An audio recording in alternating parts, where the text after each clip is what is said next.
18,000కి 20,000కి జాబులు వచ్చినాయి. హైదరాబాద్ వెళ్దామని అనుకున్నా. హైదరాబాద్లో కూడా జాబులు సంపాదించా. 4-5 కంపెనీలు వచ్చినాయి. అయ్యాక మా నాన్నగారు చెప్పారు ఇలా, ఇప్పుడు ఎవరి దగ్గరైనా పని చేస్తే వాళ్ళు చెప్పింది పడాలి, అది చెప్పింది చేయాలి. అదే మన దగ్గర ఒకళ్ళు పని చేస్తే మన నలుగురికి సాయం చేస్తాం, ఉపాధి కలిగిస్తాం అనే ఉద్దేశంతో ఈ ఇండస్ట్రీ అనేది స్టార్ట్ చేస్తాం. సో ఇది ఇండస్ట్రీ స్టార్ట్ చేయడం వల్ల నా దగ్గర 5గురు నేను ఒక 5గురికి వాళ్ళ దగ్గర నా దగ్గర పని చేయడం కానీ నేను ఉద్యోగానికి అవకాశాలు ఇచ్చాను. 5గురి నుంచి మళ్ళీ 3గురిని చేసాం. ఎందుకు? నీడ్ లేదు కాబట్టి. నీడ్ ఉంటే ఇంకా నేను 10 మందిని పెట్టుకుంటాను. సో ఇవన్నీ చేయడానికి కారణం మా నాన్నగారు అప్పుడు చెప్పడం వల్ల నేను ఇది పెట్టుకున్నాను. లేదంటే నేను ఇప్పుడు మీ సార్ చెప్పినట్టు 15,000కి హైదరాబాద్లో చేయొచ్చు, బెంగళూరులో చేయొచ్చు.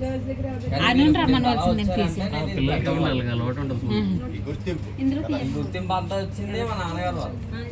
ఈ పుందనాదాస్ అనేది మా ముత్తాత గారి పేరు.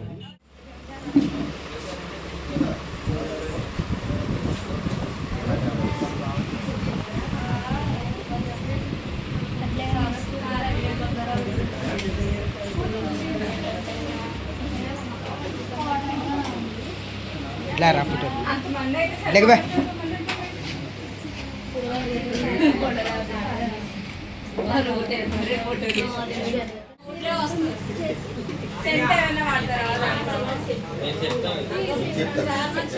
చెప్తారు. ఇది వీడియో తీయండి.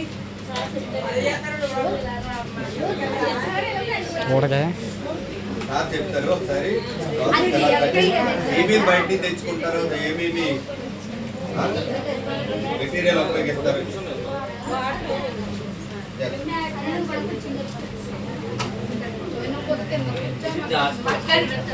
ఫస్ట్ ఇందులో ప్రీమిక్స్ ఉంటుంది. ప్రీమిక్స్ అంటే చార్కోల్, నెక్స్ట్ శాండిల్వుడ్, అలాగే జాజ్ పౌడర్ 3 కలిపితే మనకి అది అగరబత్తి రా మెటీరియల్ అవుతుంది. ఇదంతా రా మెటీరియల్.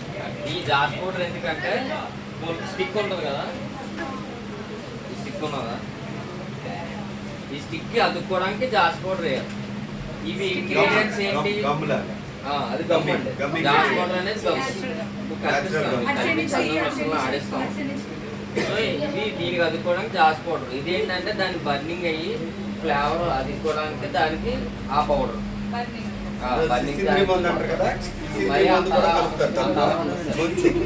తక్కువ, చాలా తక్కువ మైన్యూట్ అనమాట. అంటే ఒక పార్టికల్ తర్వాత ఒక పార్టికల్ బర్న్ అవడం, అందులో కొంచెం బర్నింగ్ సాల్ట్ కొంచెం వేస్తారు. దానివల్ల మనకి మనకి అతుక్కోవడం అవకాశం. జాస్ పౌడర్ వేసుకుని మొత్తం అన్ని ప్రీమిక్స్ చేసుకున్నాక వాటర్ వేసుకున్నాక మిషనరీలు వేస్తాం. ఇదంతా రా మెటీరియల్. ఇది అయ్యాక మనకి బై ప్రోడక్ట్ వస్తుంది, అది సెమీ. ఇది రా తర్వాత సెమీ ఫినిష్ రా మెటీరియల్. దాన్ని మిషన్ వేయడానికి ఇలా వస్తుంది, పుల్లలు ఇలా తయారవుతాయి. ఇది సెమీ ఫినిష్ అవుతుంది, ఫినిష్ రావద్దు. ఇంకా ఎందుకు అవ్వదంటే మళ్ళీ పట్టుకెళ్ళి సెంట్రీలో డిప్ చేయాలి. సెంట్రీలో డిప్ చేసి ఆరబెట్టాక అప్పుడు ఇలా ప్యాకింగ్ అయితే ఫినిష్ ప్రోడక్ట్. ఇది రా మెటీరియల్. ఇది రా మెటీరియల్ సెమీ ఫినిష్. అక్కడికి వచ్చేవాడికి ఫినిష్ 3 స్టేజెస్ పడుతుంది. ఒక అగరబత్తి రా మెటీరియల్ చేయాలంటే ముందు రా మెటీరియల్ ఉండాలి, మిషనరీ ఉండాలి, ప్యాకింగ్కి సంబంధించిన ఉండాలి. అవన్నీ అవుతాయి అప్పుడు రా మెటీరియల్ ఫినిష్ ప్రోడక్ట్ అవుతుంది. ఓకే, మీకు చూపిస్తాను. వాటర్ కలిపి మిషన్లో ఆడించి పుల్లలా వస్తే చూపిస్తాను. వాటర్